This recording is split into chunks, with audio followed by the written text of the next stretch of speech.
তোমাকে আমার ভারী ভালো লেগেছে। হ্যাঁ গো, তুমি কি এখানে থাকবে কয়েকদিন এখন? যদি না তোমরা তাড়িয়ে দাও। থাকলে বেশ ভালো হয়। বইয়ের আলমারির কোনো ইংরেজি বই আমি পড়তে পারি না, তুমি থাকলে অন্তত পড়ে শোনাতে পারো।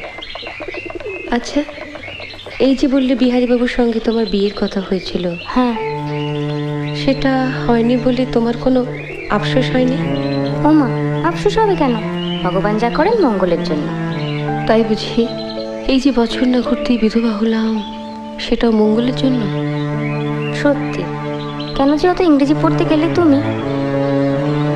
আবার ভাবো, তাহলে তো তুমি বরের কাছেই অন্য জায়গায় থাকতে, এখানে আসতেও না, আমাদের দেখাও হতো না। বা আমি এখানে থাকতাম, তুমি অন্য জায়গায় থাকতে। বা তা কেমন করে হবে? তোমার শাশুড়ি তোমার বরের সঙ্গে প্রথমে আমার সম্বন্ধ করেছিলেন, জানো? তাই বুঝি? তা হলো না কেন?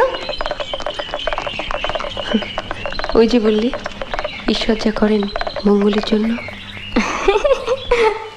ভেবেছিলাম বলবো চলো আমরা সই পাতাই, এখন দেখছি সতীর পাতাতে হবে।